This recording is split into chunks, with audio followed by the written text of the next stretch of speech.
Hello everyone, and welcome to the first class of this course about the pattern of polarized thinking. How are you doing? Are you ready for it? So, if you are new to this, I will just mention a few things. I will recommend you to watch my first class series that I have on my YouTube channel, mainly the class about trust and the class about the pattern of hiding and avoiding. So you'll have some basic concepts and some basic understanding of what we're gonna do or what we are doing now. And it's important that we have this foundation. Some things I will not repeat again because they are the same for every class. So it's good that you have those foundations.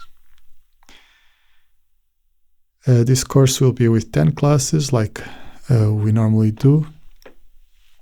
One class with lecture and one class for the questions that you might have. And you'll have also the Zoom meetings to meet with other people of this course and have the chance to share with them, work on something together and meet them and know them. So, very welcome. I hope you are ready for it. We're going to work on the pattern of polarized thinking, a pattern of the consciousness, in the way that we understand it in Ranchue. So if you have different backgrounds with different disciplines, we have our own unique way of looking at these things, to look at the patterns and the patterns that we mentioned. So this is our foundation, and this is our way of work on it. So it's important that you keep yourself open and receptive. When we start the class, I invite you always to build a G field with the information that will support us to the class, and it's very easy for you to do it. You just need to follow my instructions. And we do a part to build a G field, and another also to unify our hearts so that we can support each other and help each other to grow together. And at the end of the class, we'll do some integration. It's also important to mention that through this period of this work on the pattern, it is important that you do your own work so that you can make progress, and the work is to apply everything that you learn. Because theory without practice doesn't have much power. In fact, it's almost garbage.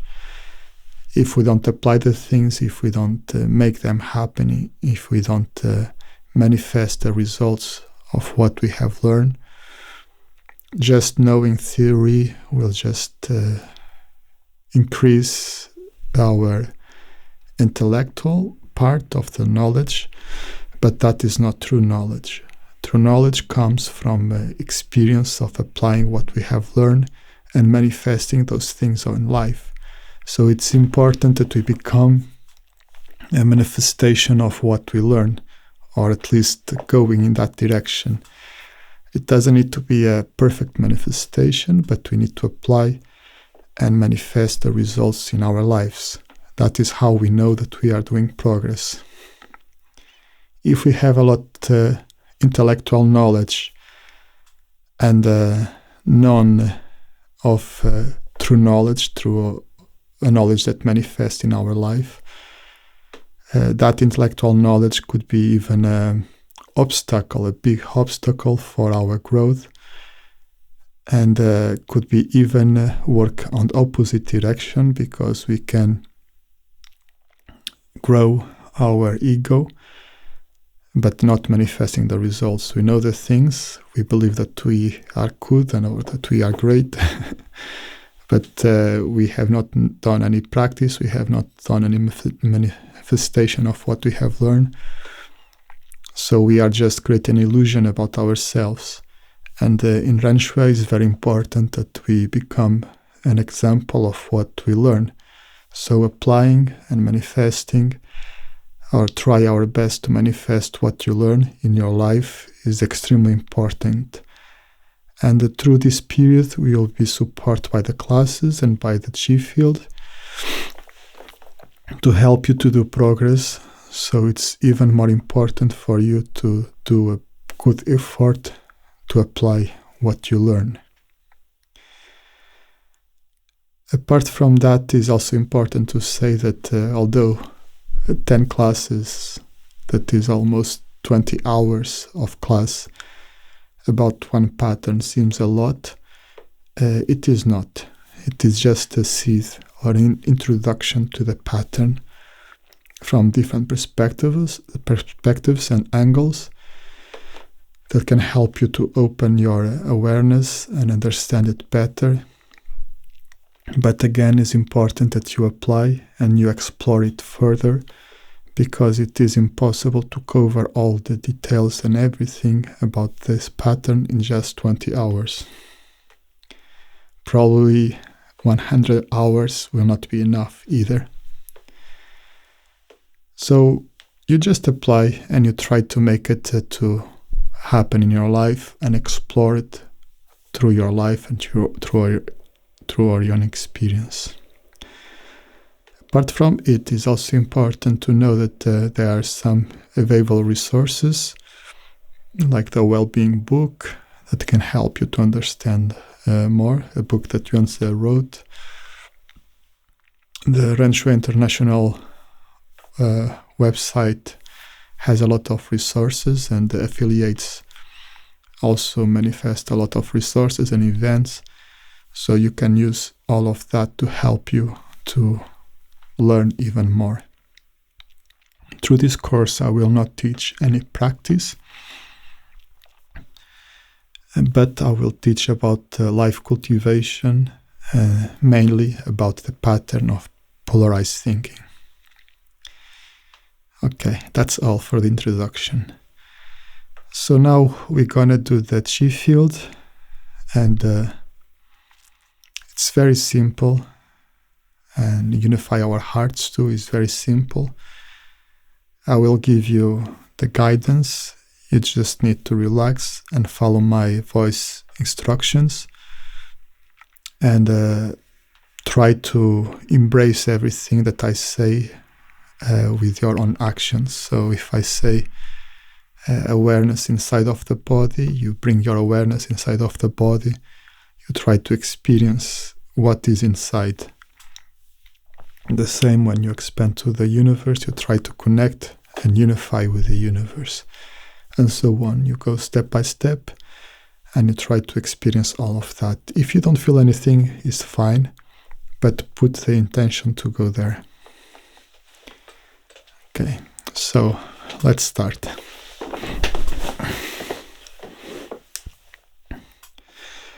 Adjust yourself to a good position with your spine straight, your body centered.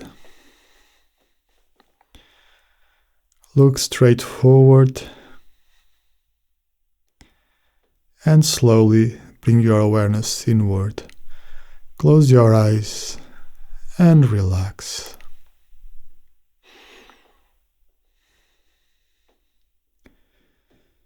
Relax.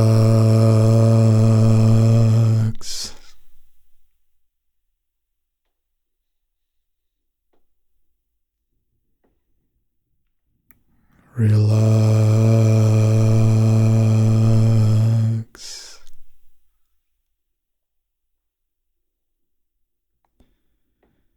Relax the head and face.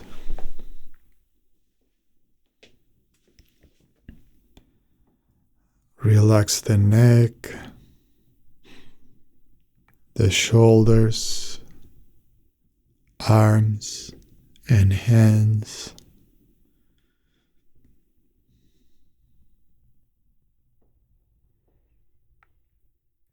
Relax the chest and upper back.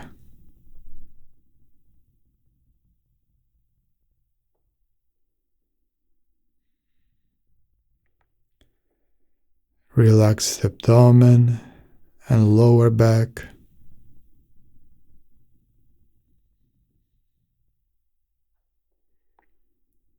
Relax the hips, legs, and feet.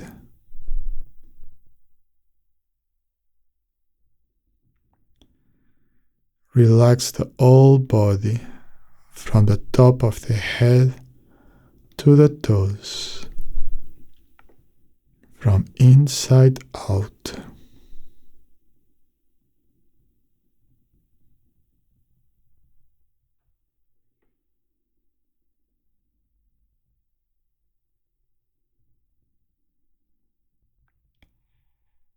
Awareness inside of the body. Feel the emptiness and spaciousness within.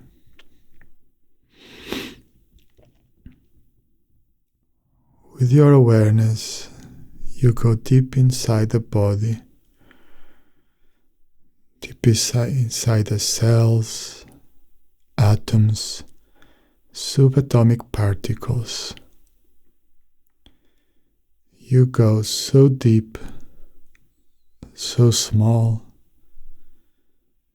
that there is no space for more. And feel the void, all the peace and quietness there.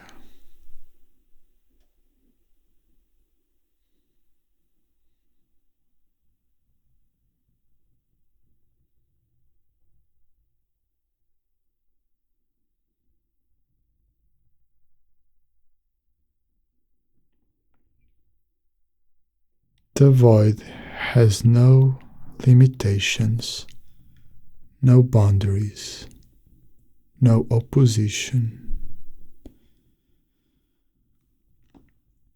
And through the void, expand your awareness out in all directions, becoming one with the universe.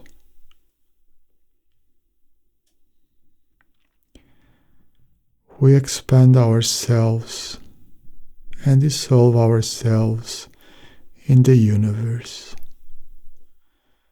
And we become so big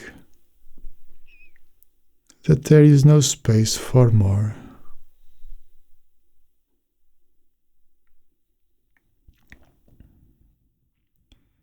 And contemplate all the peace and quietness there.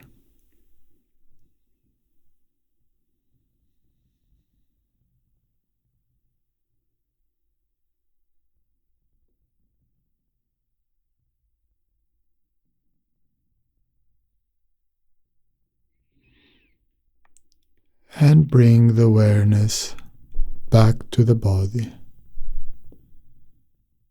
calm and peaceful.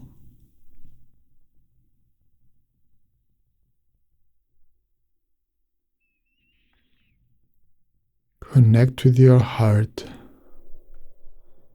and open your heart to all the universe with reverence and utmost respect and humility.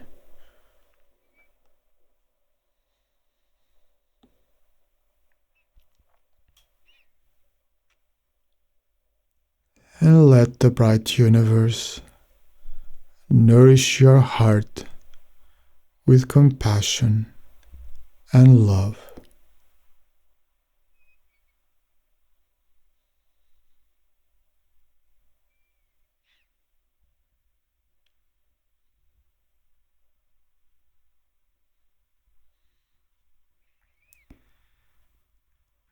Feel relaxed, free,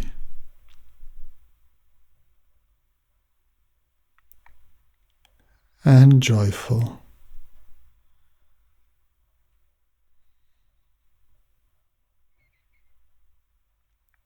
Chi is flowing harmoniously and smoothly.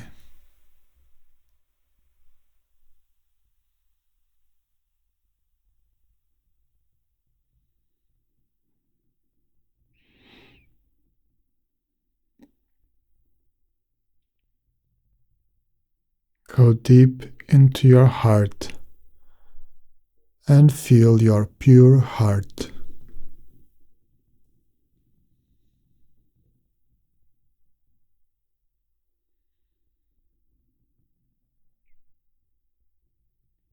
And in this state of purity, connect your heart with my own heart.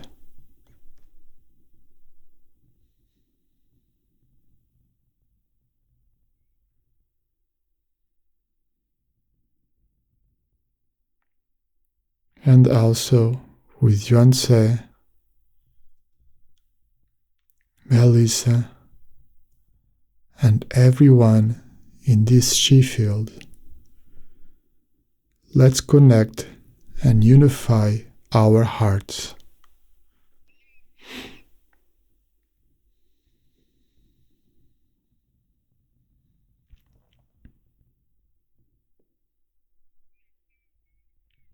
And always remember, the strength of our hearts unified is exponential. So together we're gonna connect and manifest the 5 essential heart qualities.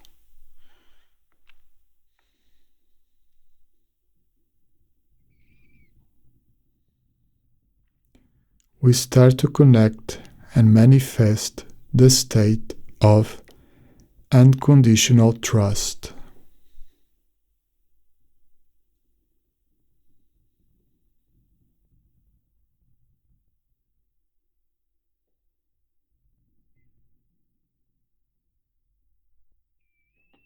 And give trust to everyone.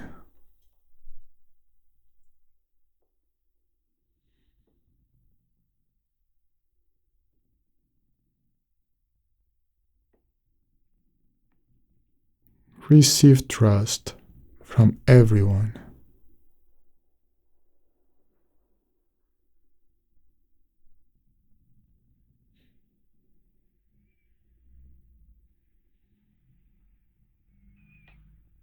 Dissolve yourself into trust.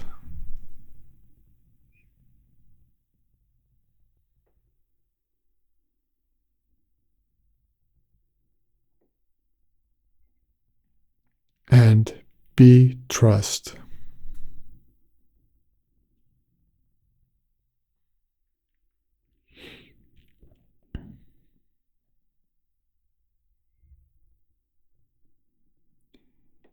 Now connect and manifest the state of unconditional openness.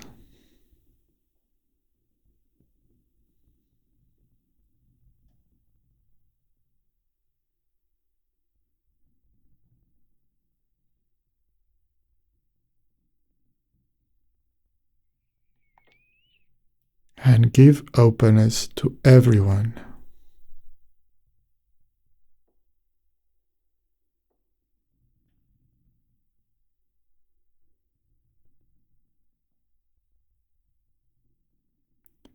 Receive openness from everyone.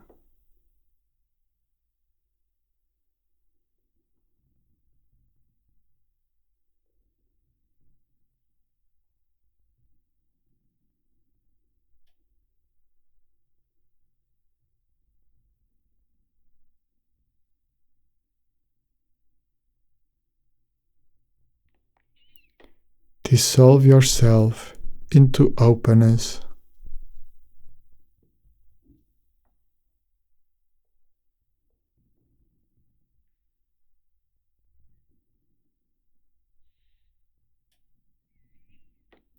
And be openness.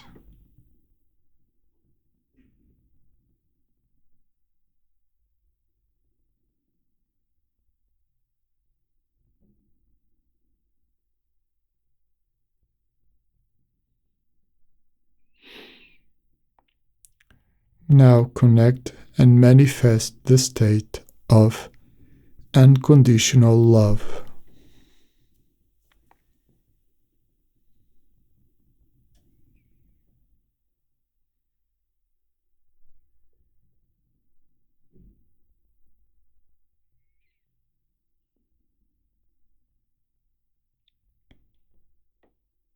And give love to everyone.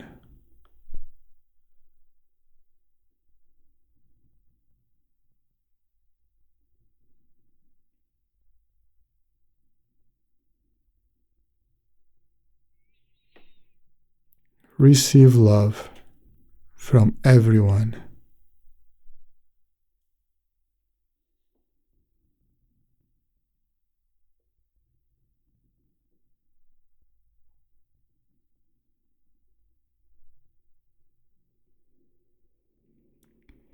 Dissolve yourself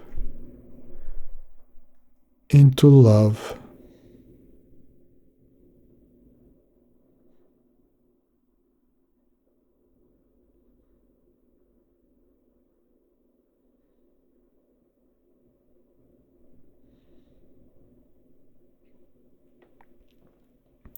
And be love.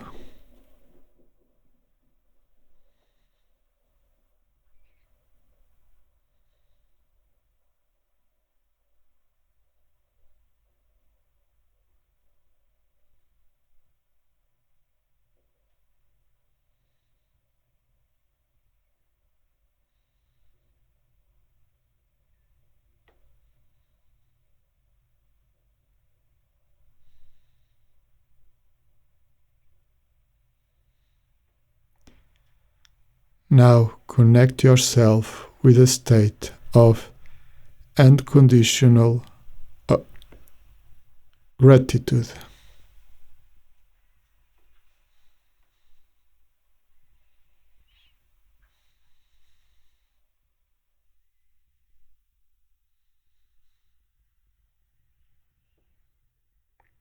And give gratitude to everyone.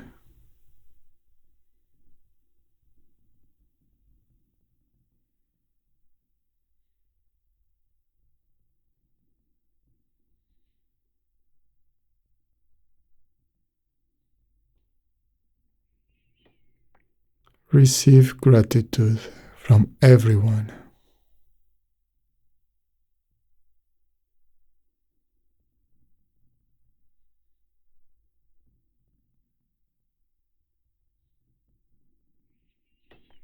Dissolve yourself into gratitude.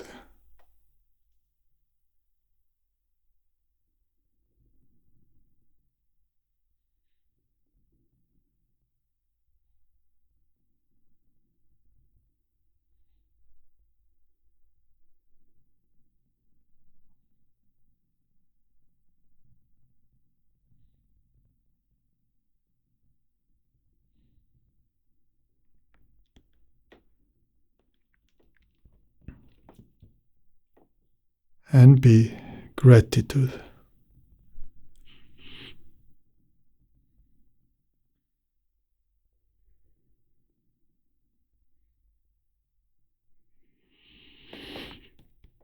Now connect and manifest the state of unconditional gonging, or true respect and humility.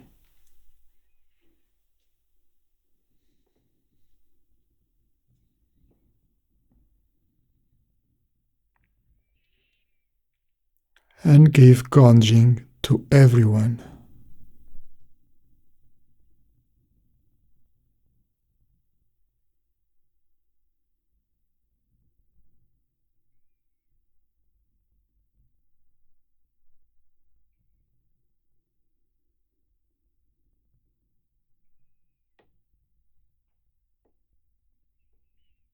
Receive gonging from everyone.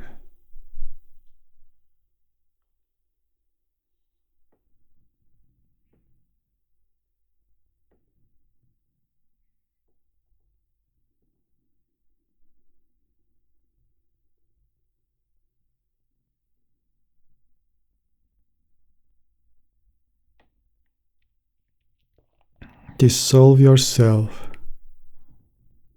into Gonjing.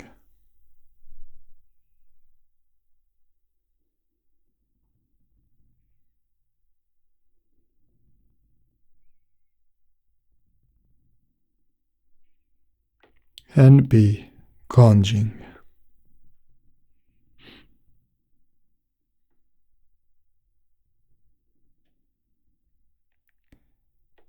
Feel the wonderful 5 heart qualities in your heart, your pure heart.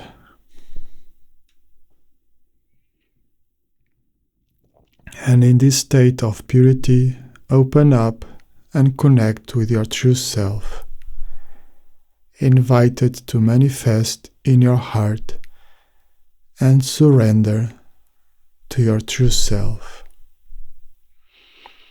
Give it unconditional freedom to manifest all its awareness, true understanding, realization, wisdom, all its bright light, clarity, and power. Surrender to your true self.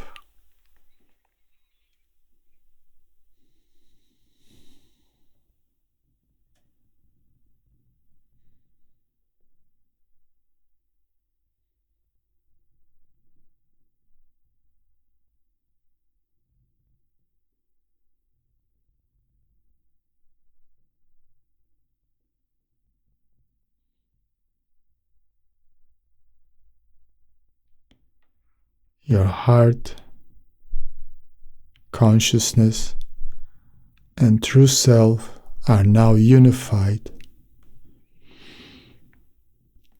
And in this state of unification, open once more to the universe and surrender unconditionally to the universe.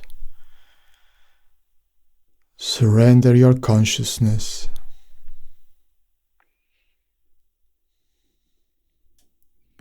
Surrender your heart.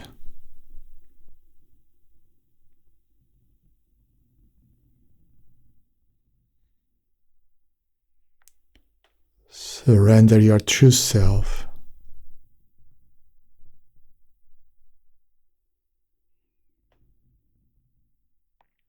So that in each pattern and thought, in each feeling or emotion, in each awareness, true understanding, realization, and wisdom, we become one with the infinite love and wisdom of the universe, following the laws of the universe to help us to accomplish the mission of Ziddu Duran. Uplift yourself and help the others.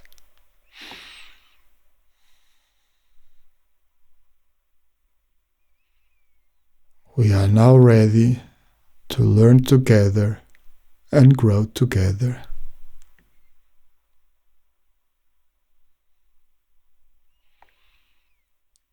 Slowly, we can start to come back and gently open your eyes.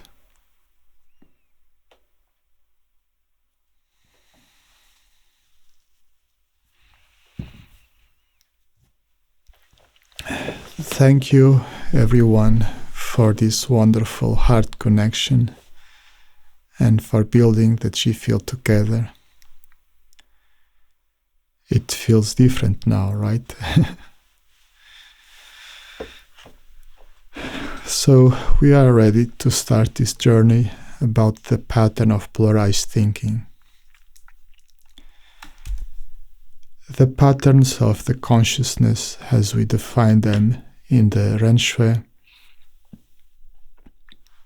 are habits or mechanisms that exist in our consciousness,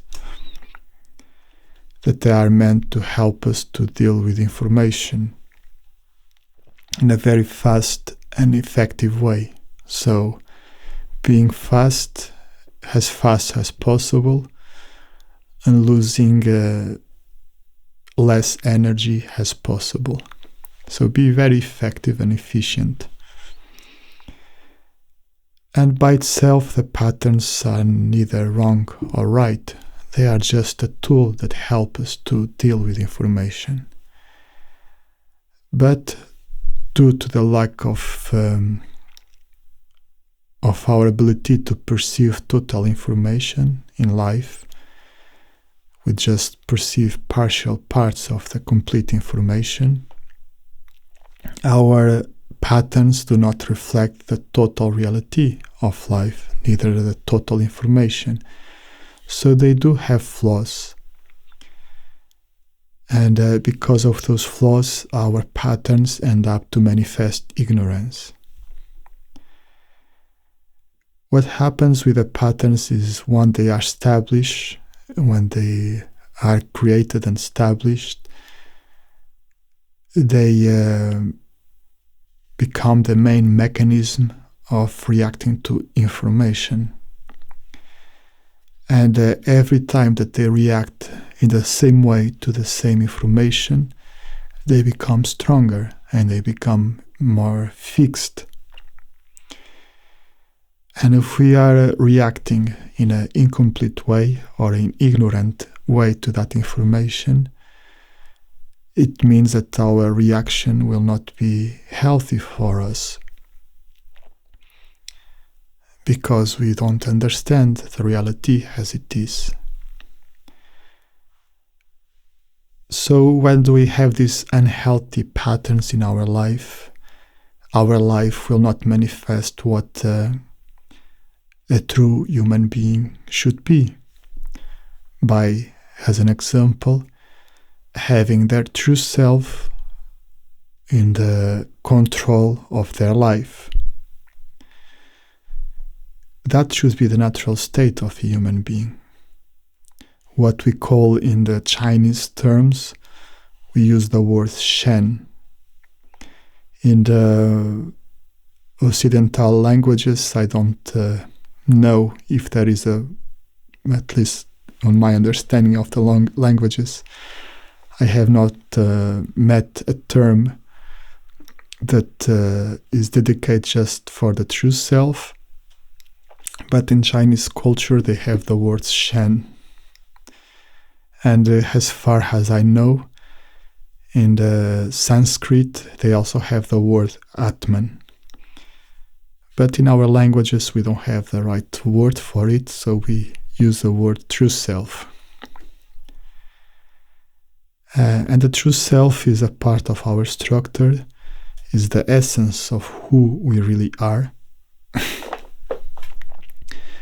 And it can reflect the wisdom and the laws of the universe, and can be highly connected with what we call in the Ren Shui, the Shen of the universe.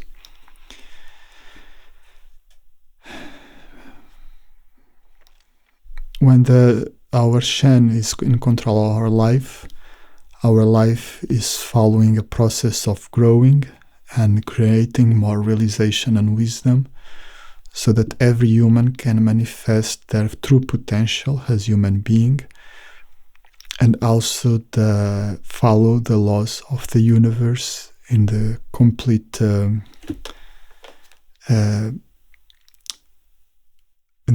state of true understanding, awareness, and unification with the laws of the universe and the Shen of the universe.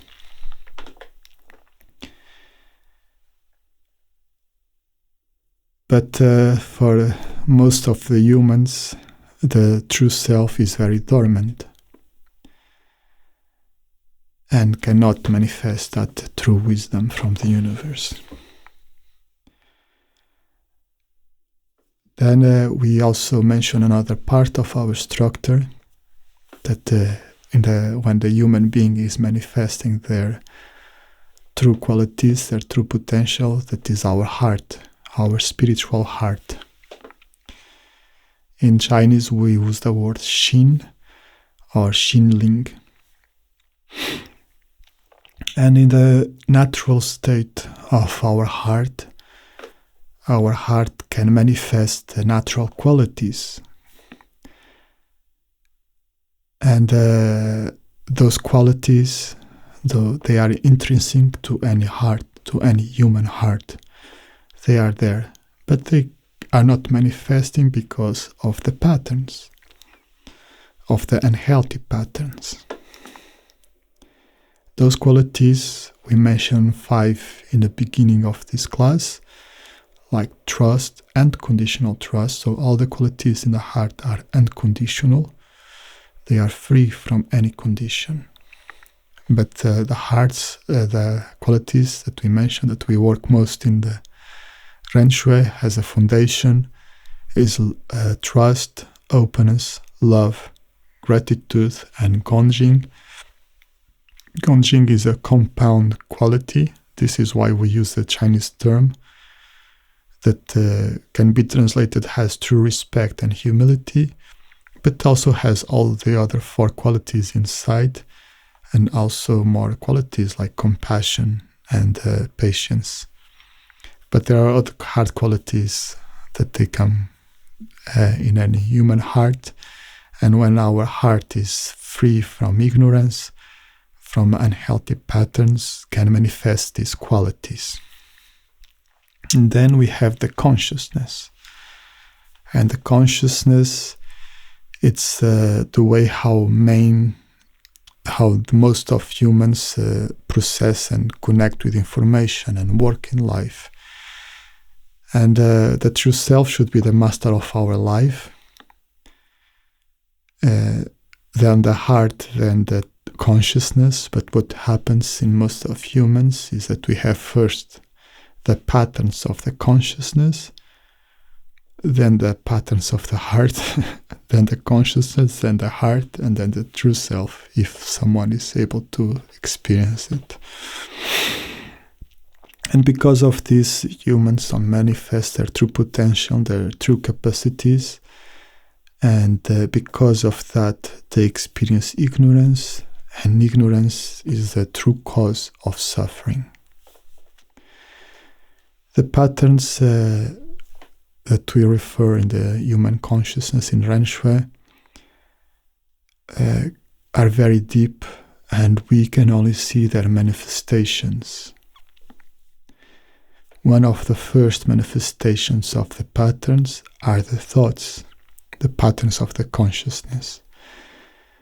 One of the manifestations of the patterns in the heart are the feelings and emotions.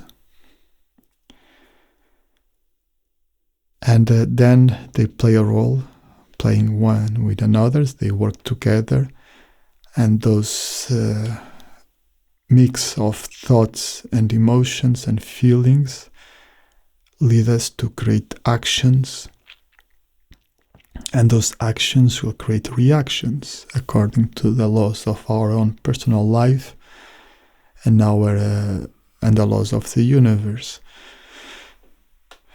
And those actions will create reactions, and those will define our destiny in all levels. Our destiny in our health, in our relationships, in our work, in anything that we do. There are not accidents in life. They are just actions, reactions, play their game. And the source of these actions come from our feelings and thoughts, and those feelings and thoughts come from the patterns. So it's very important that we observe our life and we understand our life. We become aware of what is happening inside of our inner world, what are our thoughts, what are our emotions, and we need to look at them with a very neutral look, not by using our patterns. We need to be very neutral when we observe them so that we can embrace and understand them. If we start to look to our own thoughts and feelings from the perspective of the patterns, then the patterns will still be in control of our life.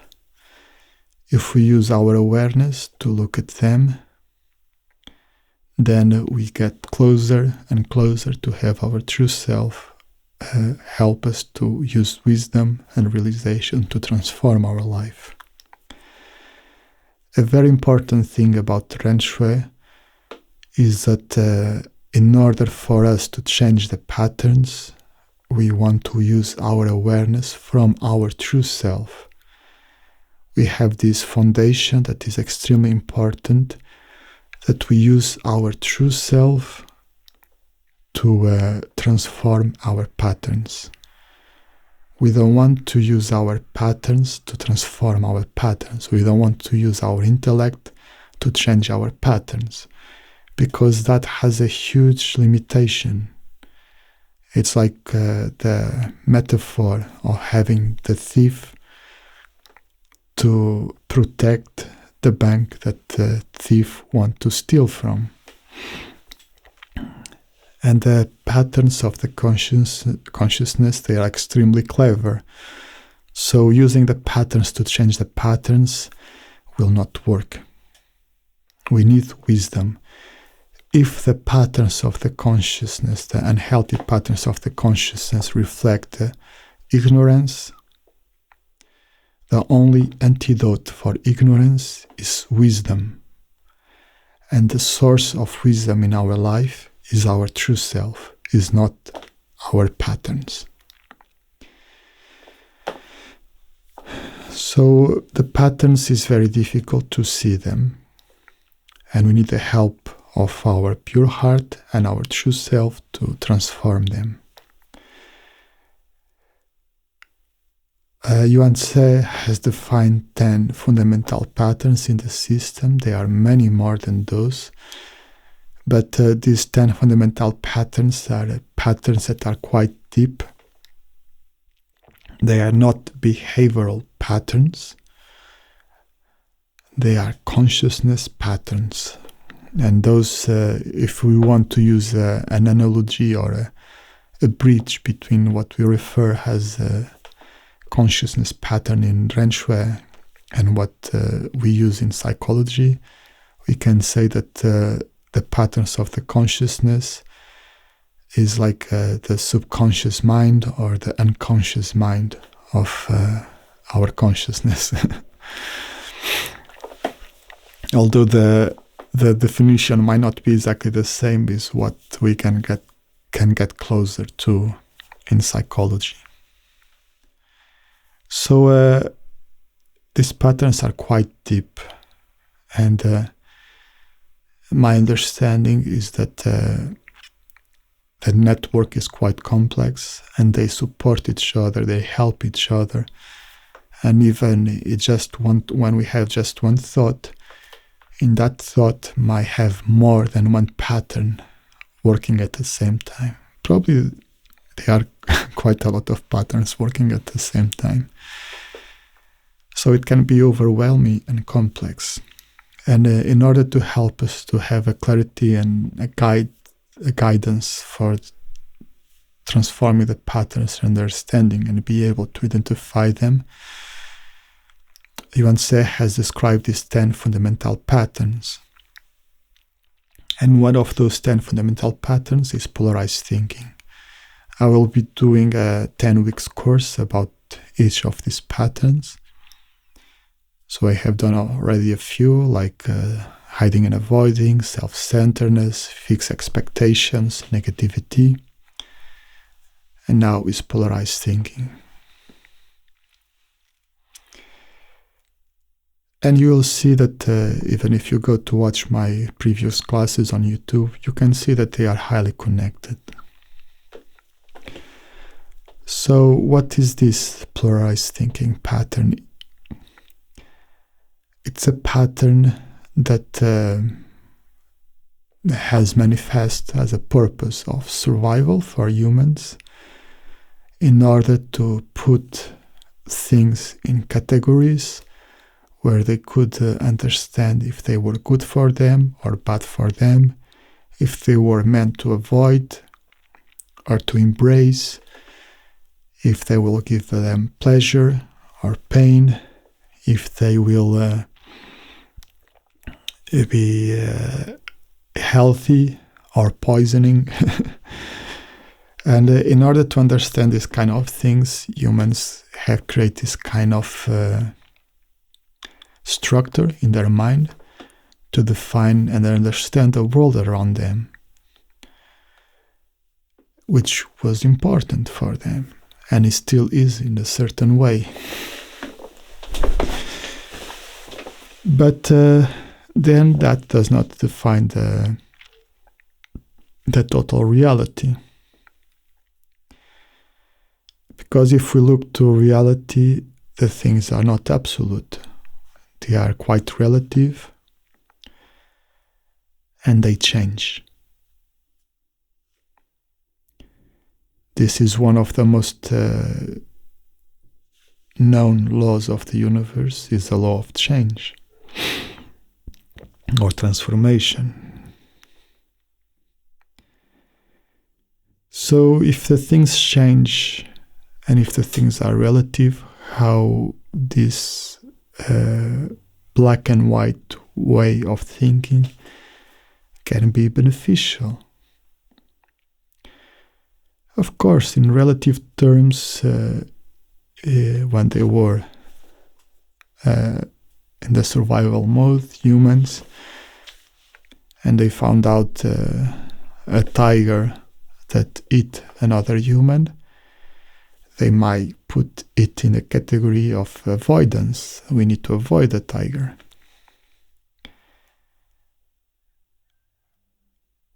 And they could say the tiger is bad.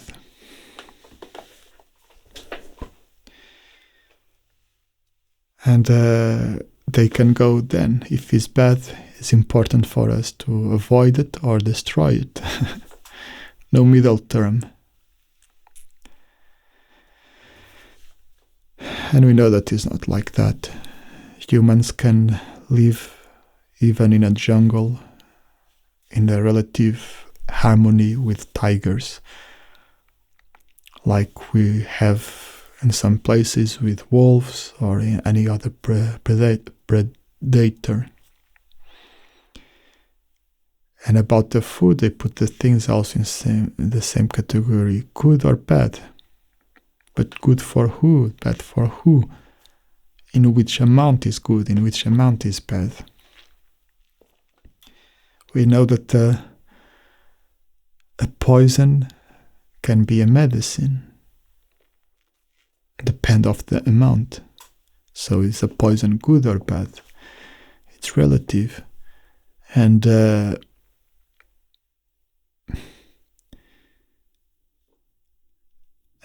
other things like healthy food. We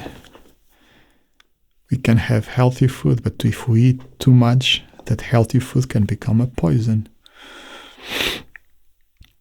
And this relative of things in life is not right perceived as when the pattern of polarized thinking is working on. When the polarized thinking is working on, there is a very clear division and categorization. I don't know if this is a word, but putting the things in boxes, in a very clear defined boxes. And then we act according to that. We don't see anything else from that. And that happens in all levels of society. There are survival ways for polarized thinking, of course. Good food, bad food, poison, non-poison, healthy, non-healthy, good, bad, dangerous, safe, etc. These kind of things are very connected with survival. But human structure is more complex than just survival. Apart from the survival needs, this pattern can come also to the next stage of needs that humans have, like the social needs.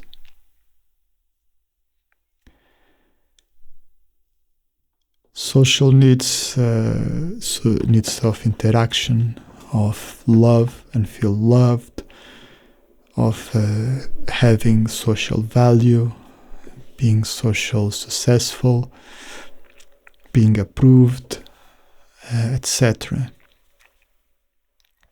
Having freedom, having space, have the sense of belonging to a group, have the sense of providing something for the group, of providing value to the group. All these social needs are extremely important for humans. But then the polarized thinking comes through these two. As an example, the need to be loved or non-beloved. Let's say that I want to belong to a social group where everyone dresses a blue shirt. But I only have red shirts.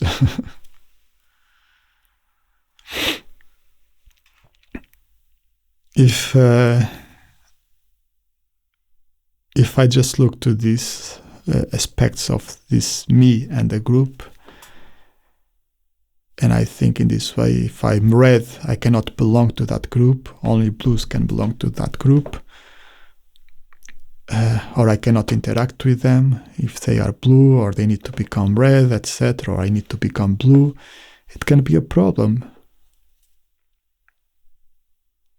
Because I only see this black and white way of thinking. If I don't, and there can be a complex, let's say, only dress red and the others dress blue. So I need love and feel loved, and I need self-love. So what can be there? What this kind of situation can generate? In order to conquer their love, I might reject my own self-love. So I stop to dress the red and I start to dress blue. Because I believe that that is the only way to receive their love. Is by being like them. By being blue. Or I can do the opposite. I am red, so I don't reject that I am red, but they are blue and I cannot accept that they are blue, so I will force them to become blue, to become red in order to love me. And I can love them like that if they are the same like me. Or you see, in this black and white way of thinking, I want to give love, to receive love. But when I have the black and white of thinking, one of them will be compromised.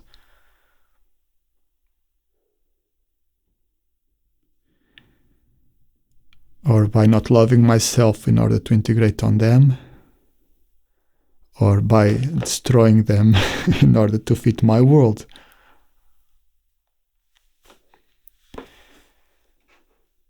And this is, I'm creating a very simple metaphor, but this is how society is.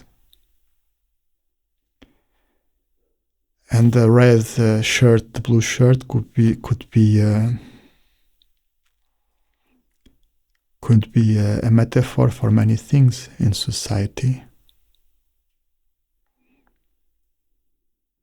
Could be to be wealthy, be poor, be from this religion to that religion, having the skin on this color, on that color, being an artist or being a scientist, being a man or being a woman, being from this country or from that country, having this background or that background. So we have these basic human social needs that they could be very simple to satisfy. But because of this separation that polarized thinking creates, we end up to destroy them by trying to find them by using polarized thinking.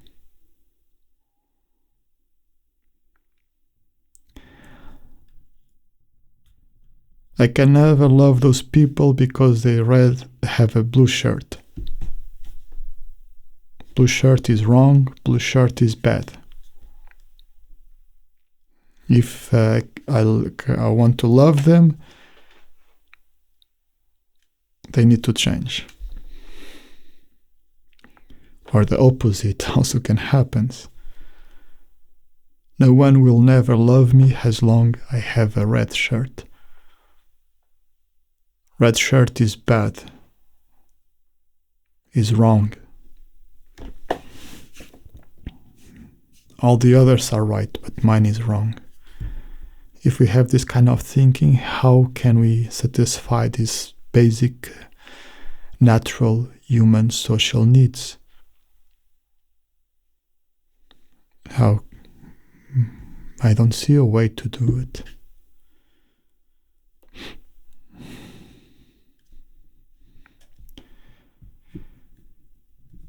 Because the polarized thinking creates a very narrow view of life. It's a black and white kind of ideology, black and white thinking.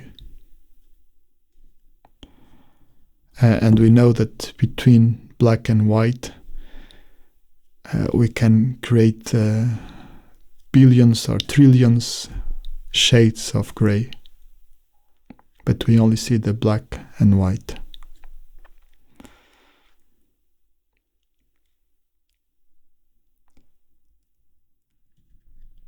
And how about other needs that humans may have? Like some higher self-expression needs, like artistic views, expressions of life. It doesn't need to be a professional artist, it's just an expression of our voice, our essence, our perceptions through the aspect of art in different ways. That could be through paintings, sounds, poems, writings, sculptures, anything, architecture, anything that we can do in life to express our inner world through life, which is another basic human need. It's quite, that world can be quite even more aggressive at that level. Because somehow there is a strong polarization between who is the real artist and who is not. So who is not the real artist has no right to express themselves through art. And we know how many people are repressed in the world and how many people suffer with that. It's just a natural human need for us to express. And we reject that ability that everyone has to express it because of the polarized thinking. Of course, together with other patterns like the negativity, I'm not good enough, I cannot do it. There is an artist and a non-artist.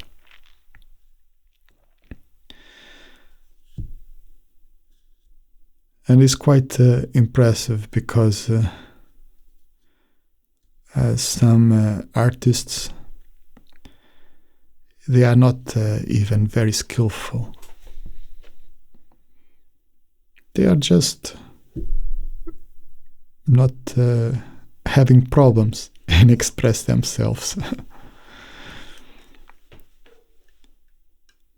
In fact, like in music, there are some extremely skillful musics. They perform the art of music really well, but they are not expressing themselves. And then there are some guys, some people around the world that they have a very basic understanding of music, but they are very good expressing themselves.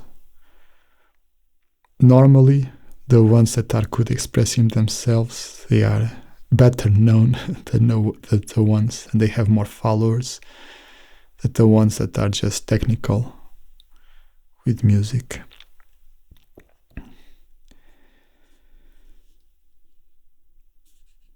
So it's not about the skill, it's not about having the art status in life. It's about just the aspect of expressing ourselves as human beings, as our uniqueness as different human beings, and is an essential need for humans. Every human has the need to be seen, to bring their voice out in different ways, in the ways that they feel better to do it, but bring their voice out. It's extremely important. And this, when we are put ourselves in these categories of art, non-art, or artist, non-artist, or professional, non-professional, etc., we naturally block that need.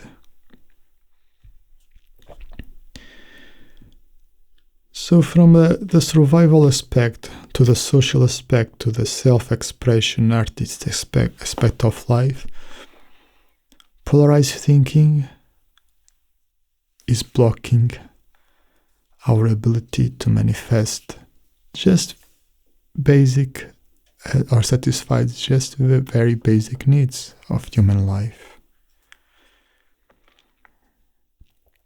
And how about the spiritual needs? This can be even more complex.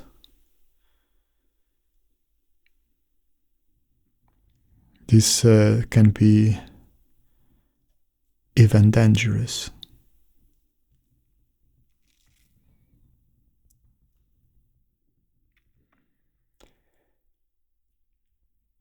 Because this can quite easily go to a more extreme position.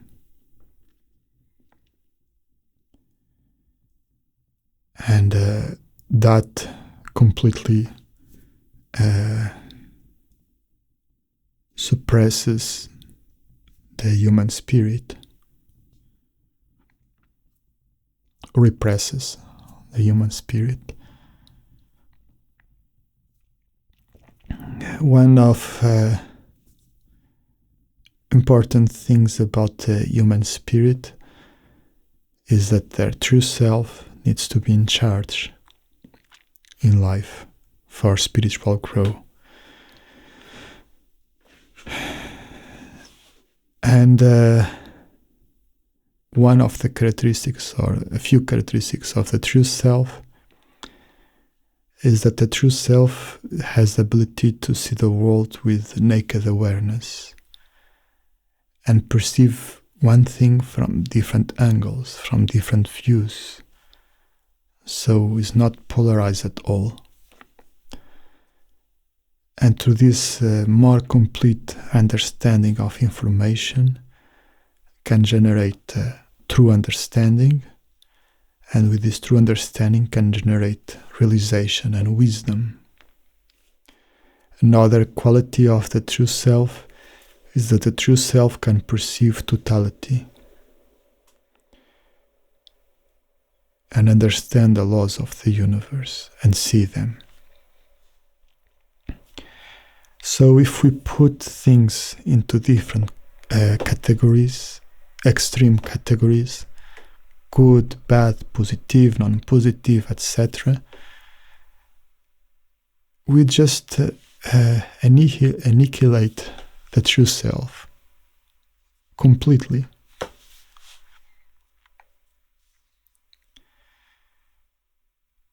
Why? Because first, if we put something as good and bad, the awareness is not present. And we are just perceiving a part of the information. So the true self is not there. Second, we go naturally against the laws of the universe. A thing is good today, can be bad tomorrow, and can become good again the next day. Because things change. But if we become absolute and say this is bad, this is good, so we are becoming fixed in that way, and we are not respecting or following the law of change.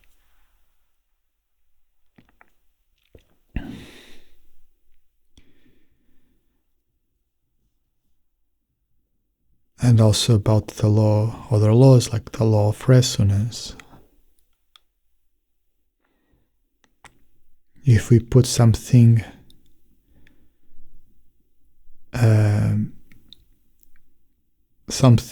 as bad, let's see I put this battery on the bad category. Every time that I look to this battery, I enter with a resonance with the bad. And everything that this battery will touch or manifest will be associated with a resonance of bad. And that is not reality. This battery failed to me is bad. So I will not use it for anything else. Throw it to the garbage, that's it. Not just throw it to the garbage, destroy it first, annihilate it, make it to disappear. Generate a lot of hate and anger against the battery, or fear or anything else, because I decided this is bad. The battery don't even has a consciousness or the ability to do anything by itself. But I put it on that category.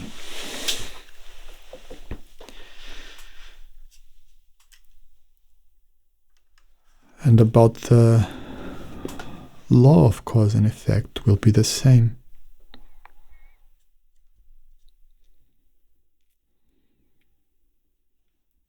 And with all other laws, we're gonna have a more profound class about the laws of the universe and the pattern of polarized thinking. So I will not do it now because it requires some basic understanding and preparation for it to do it right.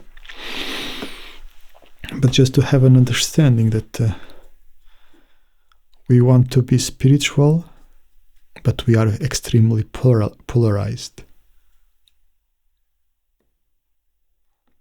How can our true self manifest?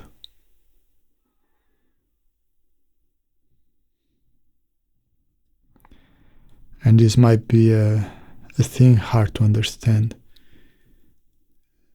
because a lot of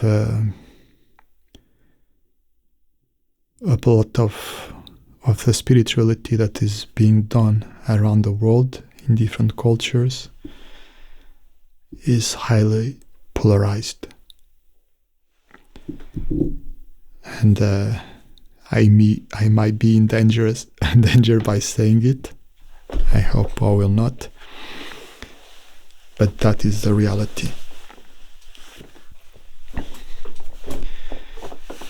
Because of that polarization, this strong polarized thinking way of look in spirituality,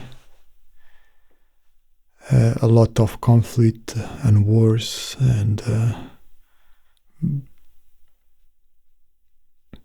unhealthy feelings and emotions and patterns have been created,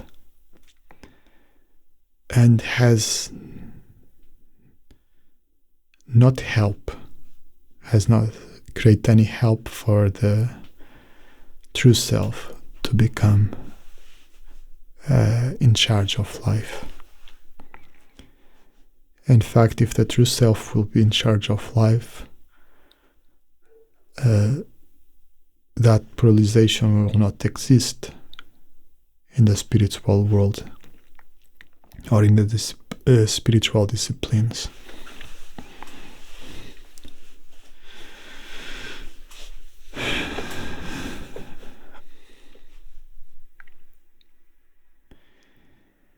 Even if something becomes extremely bad,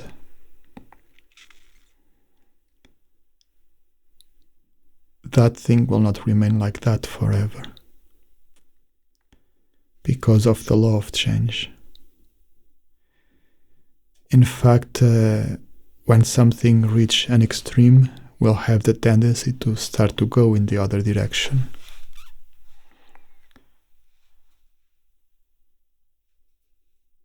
But the relativity will be always for the person that is perceiving it and interacting with it.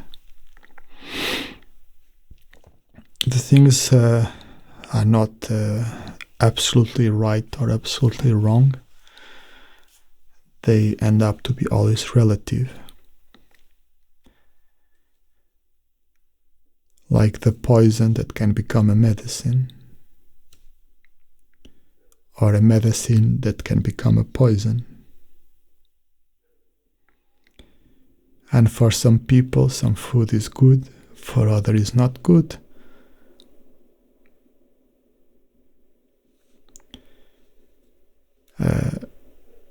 And this is important to understand.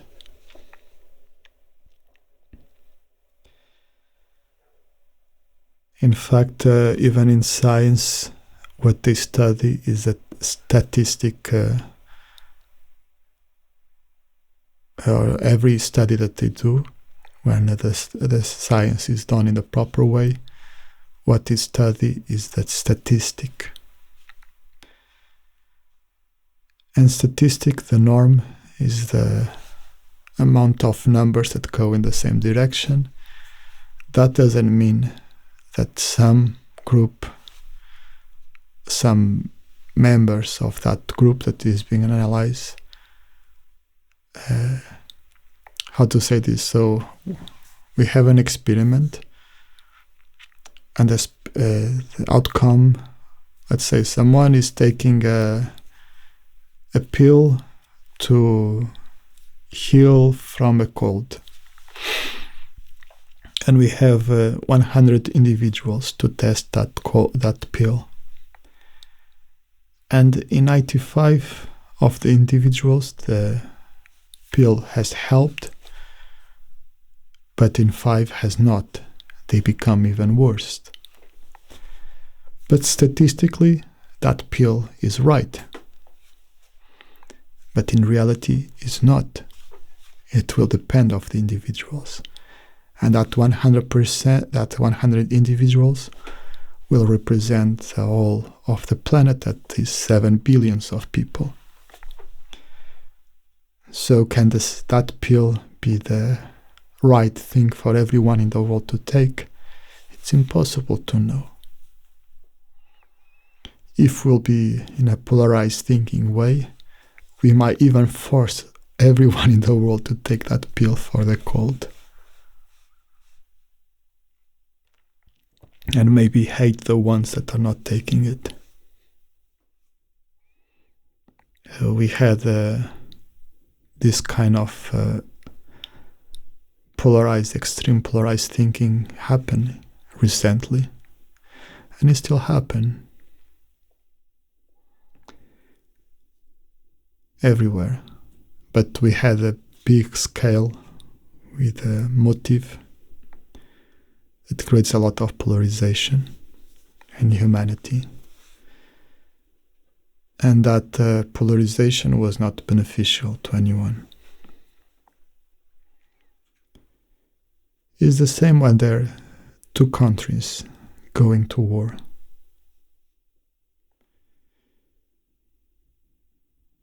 Everyone needs to believe that they are right and the others are wrong.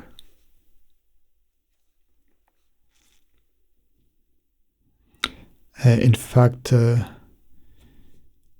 it's essential for them to believe, to maintain a certain level of mental health when going to war, because it could be extremely bad for the soldiers if they are forced to go to a war believing that what they are doing is wrong and the others are right. And even if they are not taught to be like that, their protection system will create something like that to make them to feel better. It was funny because I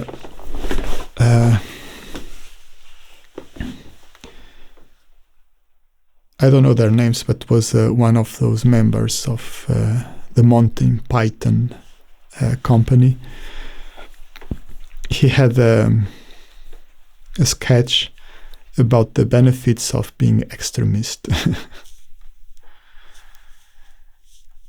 So he was saying being extremist is all about making you to feel better.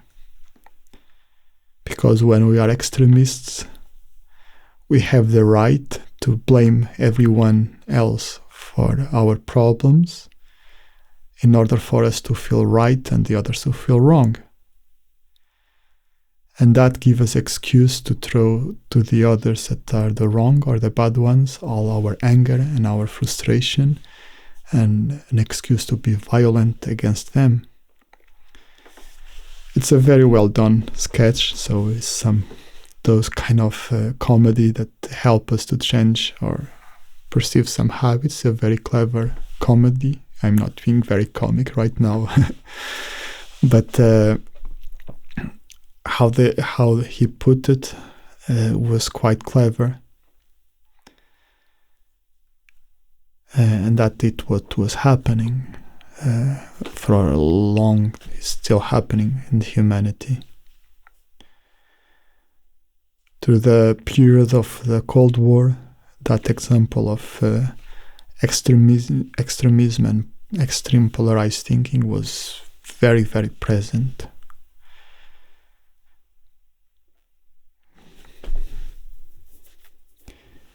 They will create all sort of propaganda and extreme thinking to prove that the other side was absolutely wrong and absolutely bad. And the ones that were they were telling themselves that we are the right ones, we are the ones that are good, the others are evil, and it's good that we kill them, all of them. It's justification for that. So has that kind of behavior bring more harmony to humanity, more health, more wisdom, more well-being? Did humanity love more each other after that?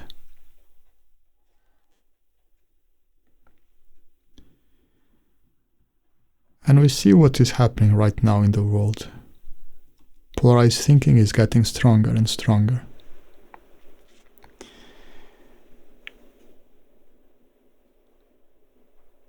how can humanity satisfy their basic needs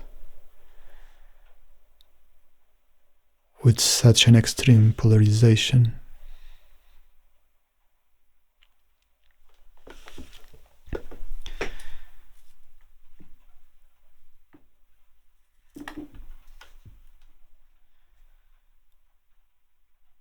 Even this polarized thinking that happens and has been happening for thousands of years between men and women, how much suffering this has caused from one side to another. Yet, men and women, they can really help each other by being together with their own unique qualities. They can complete and help each other so much, so deeply, and humanity could be so nourished and growing in such a positive way. But still, there is a strong polarization. And not just only that, because it's true that there is men and women, but inside each man and inside of each woman, there are all sorts of different energies, and there is no a woman that is the same as another and a man has another. But polarized thinking puts everyone in the same box. Of course, together with another pattern of overgeneralization. The pattern of overgeneralization and polarized thinking, they go together very well, side by side. But honestly, I'm quite tired of this war between men and women. It's quite stupid. It's ridiculous, in fact.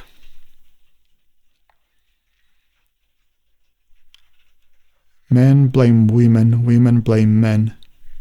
Why?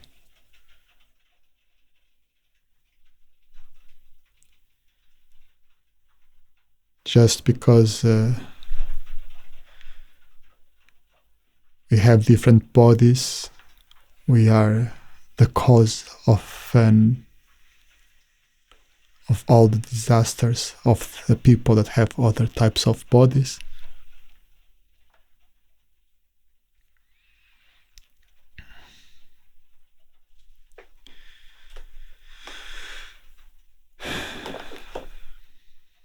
And then, of course, wars happen between, sometimes inside of the home, sometimes in society. But instead of complete each other, helping each other, supporting each other, nourishing each other, they tend to fight each other for power, for being right and the other is wrong. I am right, you are wrong. This is polarized thinking happening.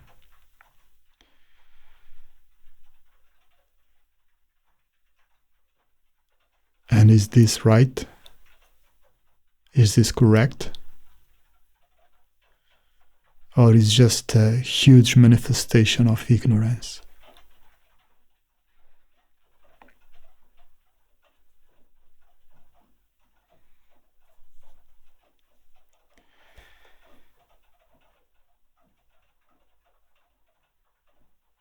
And it's also quite fascinating how we humans have a tendency to use polarized thinking a lot in how people look.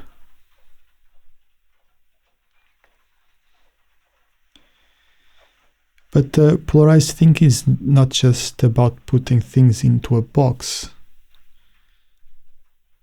It's also how we behave and reaffirm that box.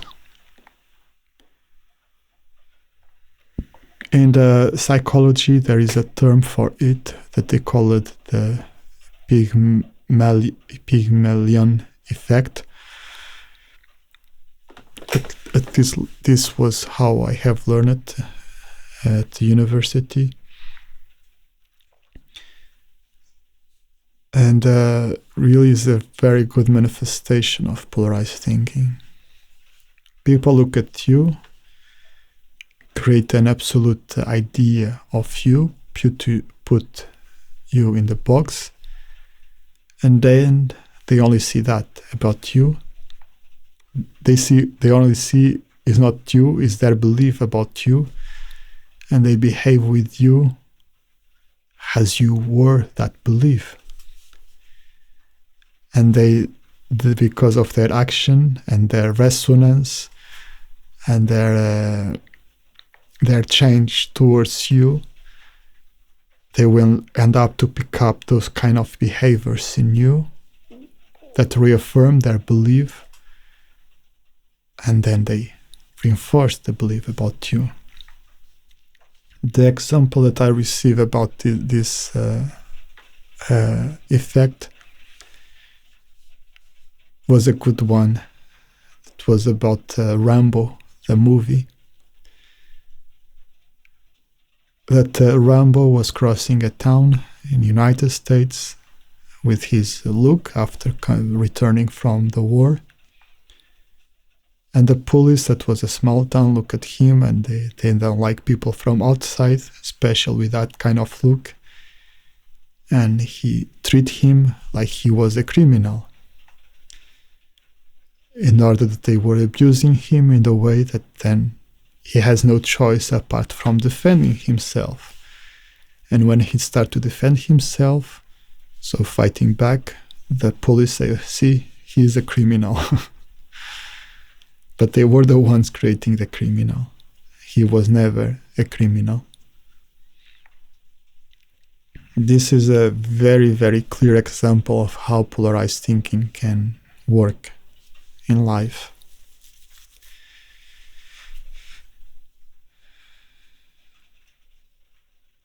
And it's happening all the time.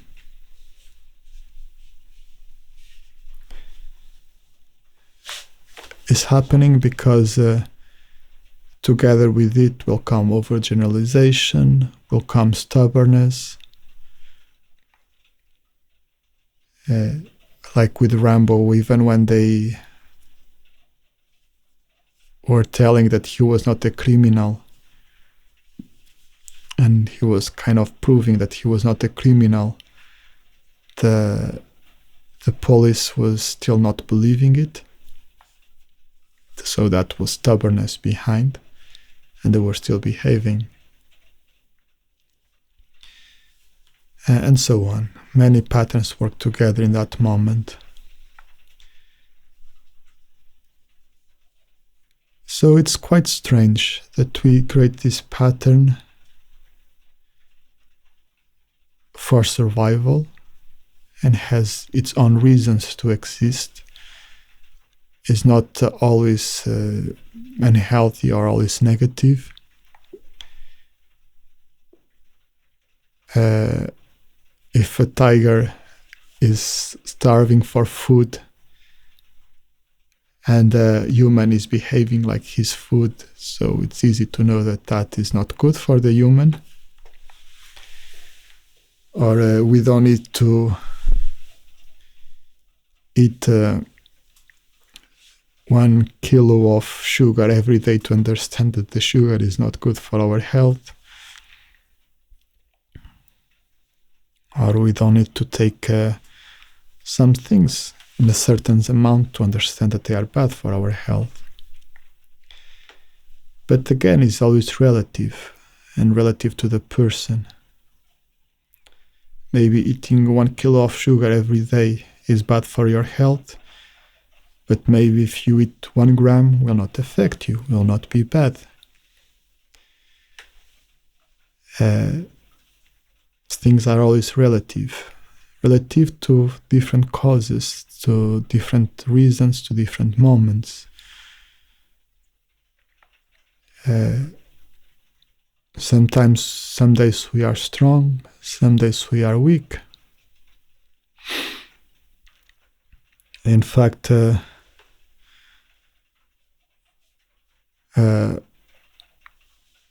one stays strong forever. And even people that have the habit of not being so strong in certain conditions might become strong. And so on. People that are smart, sometimes they do mistakes. And people that they are not seen as a habit of being smart, sometimes they come up with amazing solutions. No one is always bad, no one is always good. It's not because someone has reached self-realization that will never do mistakes for the rest of their life, or that has no more patterns in their life. That is polarized thinking happening. And it's not because someone has not reached self-realization that their true self is not present and is not manifesting. Might not be in charge of life, but is still there and is manifesting. So things are relative, and they have different grades of shades among them. It's quite silly when people think that when someone has reached enlightenment or self-realization, that is the manifestation of complete perfection and everything that that person says or do is right. It is not right. Then we see people, some gurus, talking about things like science or story, that they don't really understand them. But they give their ideas about that, and the students take it for absolute. And that is not correct. That is polarized thinking happening.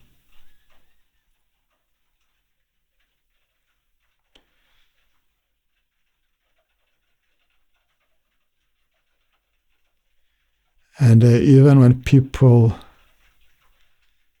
have a complex life and they have a lot of strong and healthy patterns,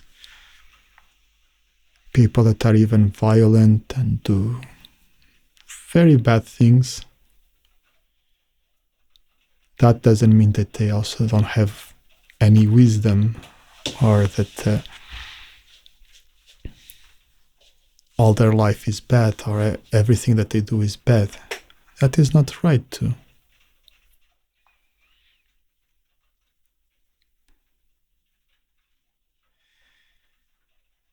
In fact, there is always the right in the wrong and the wrong in the right. A good manifestation of the laws is the yin-yang symbol. We saw that the black and white, I think you all know the yin and yang.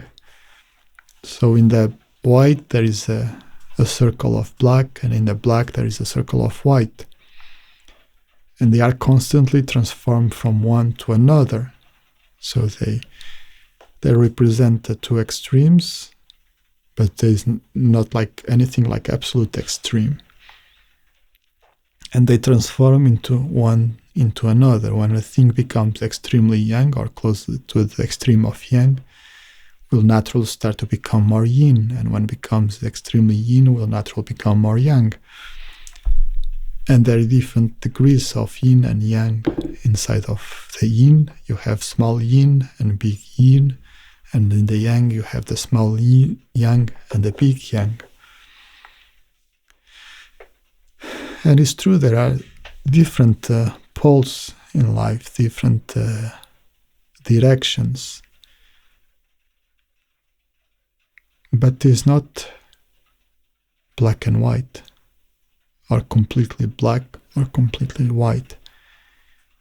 It's a complex exchange and interaction that is constantly transforming from one to another.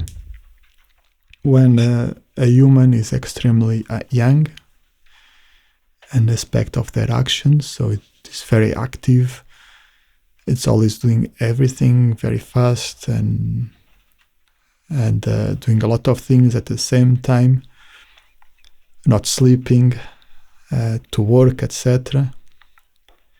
At some stage, something will happen in their life that will make to calm down. Sometimes it's an illness, sometimes it's a vacation, sometimes it's an accident, and they will calm down and need to balance this extreme action. When someone is extreme yin, or someone that is, like, says, does not do anything, is always sitting, not being active at all, can happen the same. Some sickness might happen, some problem might happen, or some change might happen, and maybe they will have a child, or that makes them to do a lot of things, or something can happen in their life that will push them to the other direction, so that they can find the balance in their life between these two polarizations. And it's the same in the history of humanity. We have seen cycles of the very hard difficulties that humanity, periods of where the humanity is going through a lot of difficulties and challenges. Then they find a solution by working very hard and with a lot of humans that put a lot of wisdom and self-sacrifice and self-effort to help out humanity to overcome those challenges. After those challenges are overcome, this humanity starts to become more and more lazy and comfortable, and they stop to work on themselves. They start to take care of some important things. They have the tendency to become more comfortably lazy in their life, society, world, and they start to manifest again the causes of the problems, and then the problems will happen again, and the cycle repeats itself. So it has been through the history of humanity in different societies. These kind of things have been repeating themselves very often. I'm not talking about a cycle of 1 or 2 years, although that can happen in 1 or 2 years. I'm talking in cycles of centuries or even millennium. So it's clear how things work. There is nothing that will remain in an absolute extreme forever. It will change. And the good or bad is always relative. Is relative to who, when, and how. Like a poison can save a life. Or what we take as absolute healthy things can create damage. So the amount and the relativity and understanding of reality as it is extremely important to overcome this pattern of polarized thinking. Understand the individuality, understand the uniqueness of everyone and everything. See the same thing from different angles. It's like even this story of men and women.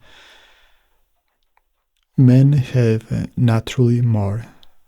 It's easy for men to manifest a more yang energy, and women a more yin energy. This is why women are more receptive. They receive the baby. And the men are more yang, have a more penetrative action. This is why they go to hunt.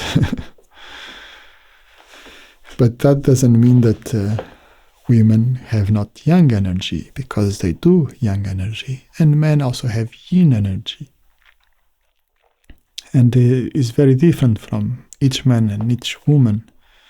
Some women have more yang, some have more yin. Some men have more yang, some have more yin. And at the end will become a dance in the reality that is not an absolute thing. And everyone has their own difference. And things change. I have said this quite often, but I like this saying that we have in Portugal. I don't know if that is in another country. But in Portugal we have this saying, there is no saint without a past, neither a sinner without a future. So this shows how the things are relative and how we go through different steps in our lives. A sinner is not an absolute sinner, and is not only a sinner, has more things in their life. And a saint is not an absolute saint too, and also has more things in their life. And then also another thing that we say in Portugal that I also enjoy a lot. This saying is that there is as many, let me see how I translate it. There is as many paths to God as people are on earth. And this also reflects the uniqueness of every human and the path of every human. They might go in the same direction, but everyone is unique. So you can see how these two sayings can break the pattern of polarized thinking. And the relativity of things. When there is a spiritual path that is polarized, with a strong polarized thinking, it's a problem. It's a problem because it's blocking the human nature, it's blocking the human spirit by having a strong polarized thinking. And by having this polarized thinking, we can not satisfy our spiritual needs, neither our artistic needs, neither our social needs. At most, we can satisfy some survival needs, but even those might be compromised by this pattern.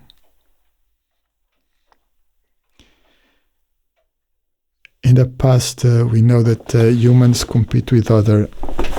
They are still doing that, but humans used to compete with other animals for food.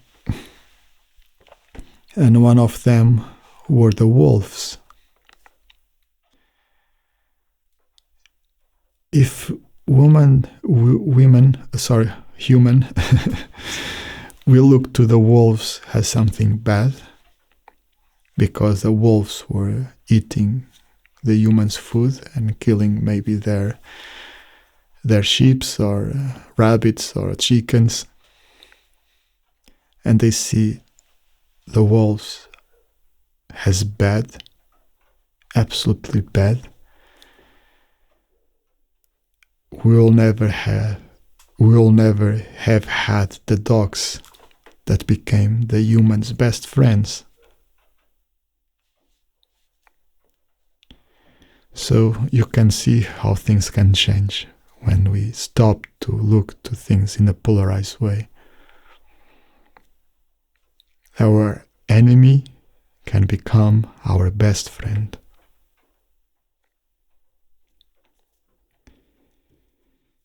Okay, we need to stop now. So before we finish, I want you to start to look at this pattern and start to look at these aspects about yourself and about society and others, that you look at them in this polarized thinking way. At this stage, I just want you to be aware of it. Maybe you have a notebook or something where you can write, and I want you to look to the things that are stronger in you. And of course, the things that you look at yourself too. Like a thing that can happen is that you say, okay, I have unhealthy patterns and I need to change my patterns. So the patterns are bad. And that is not right. That is polarized thinking. That is working on the patterns with the patterns. If you look to your patterns as something bad, it's the pattern of polarized thinking, is the pattern of overgeneralization, is the pattern of stubbornness, is the pattern of negativity, it's the pattern of fixed expectations and other patterns that are looking at your patterns. You are not working on your patterns with your true self or your heart. And in Ranchway, we don't want the patterns to work on the patterns. We want the wisdom of the true self to heal the patterns. This is important. We want to heal the patterns so that they reflect the wisdom of the true self and the wisdom and the love of the universe, that they can follow the laws of the universe.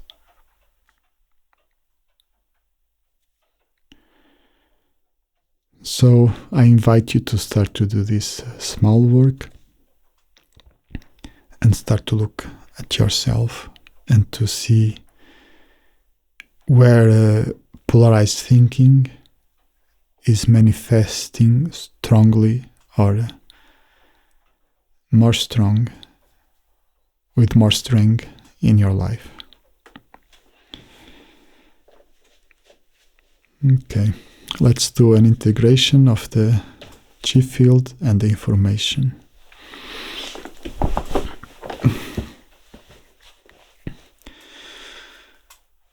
Adjust yourself to a good position with your spine straight, your body centered. Look straight forward and slowly bring your awareness inward. Close your eyes and relax.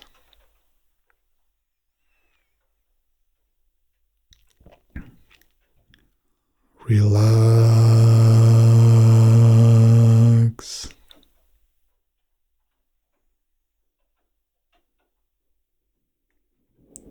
Relax.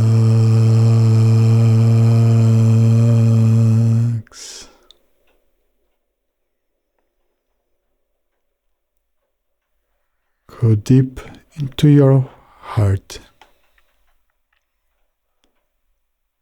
and connect with trust openness, love, gratitude, and Gonjin.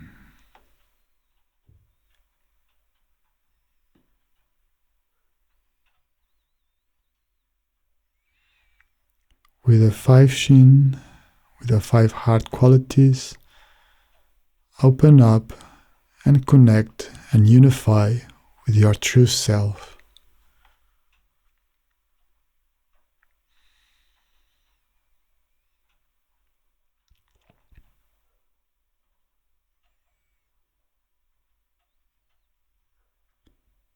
Let the awareness of your true self to awake.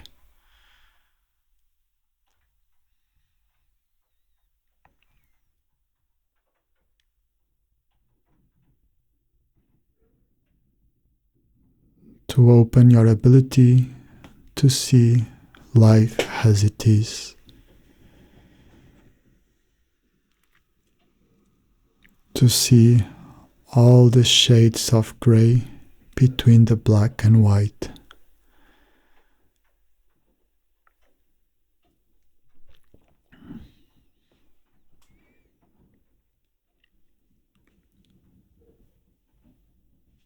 To see every human as they really are,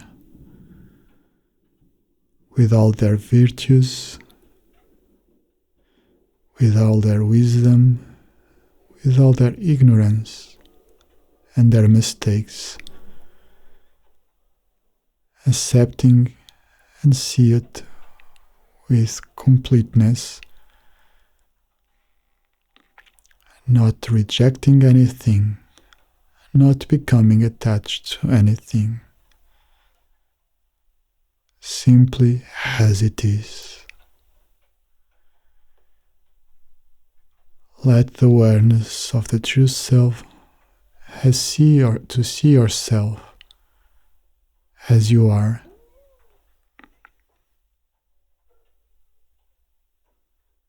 Not as good or bad, not as right or wrong,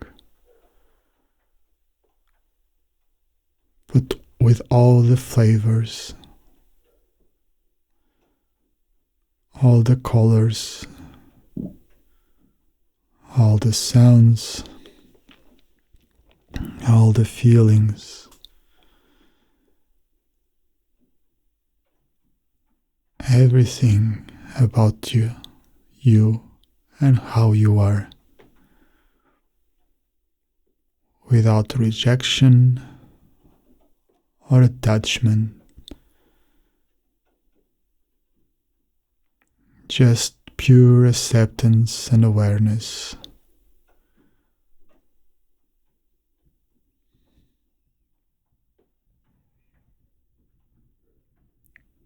It is time to grow. It is time to heal. It is time to manifest your true human potential.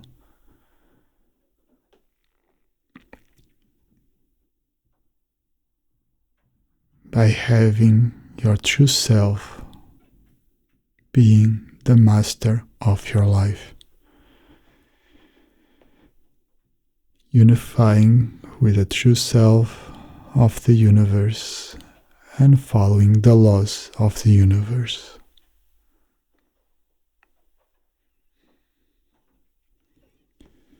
Open your arms to the sides, palms facing forward. Embrace all the chi field and positive information and bring it back to your heart. And with the 5 heart qualities, integrate all this information in your heart and in your structure.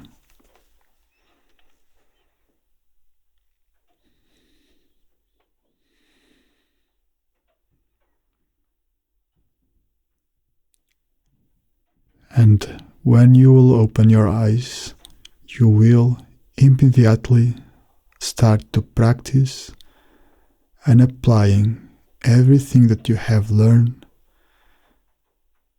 as much as you can at every day, every moment in your life, so that you can learn by practice, experience, and manifestation of the results.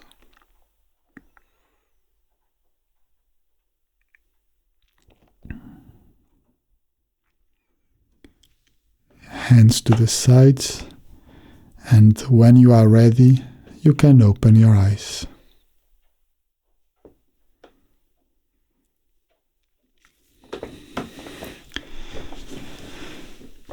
Okay, thank you so much, everyone, for your wonderful presence and heart connection in this class. The chi field is good. I hope you can feel it. And from now on, we'll start to go deeper. This was just a very small introduction. And we'll start to work very seriously in this pattern. So any question you might have now, you can make it for the next class. You can send it by email or write them on the chat if you come live to the class. On next Tuesday, you'll have the Zoom meetings. There will be 3 groups or 3 times. You can participate in the 3 or in 1 or 2. It's up to you. They are open to anyone that would like to participate. I will send you the links by email. So you are very welcome to go there and have a moment with other people of this course so that you can meet them and know them and having these sharing moments. And the next class will be question and answers. So that's all. Thank you so much for coming. And I'm so happy that we are all together in this journey of transforming the pattern of polarized thinking into something that is healthier and is more beneficial and reflects the love and the wisdom of your true self and the universe.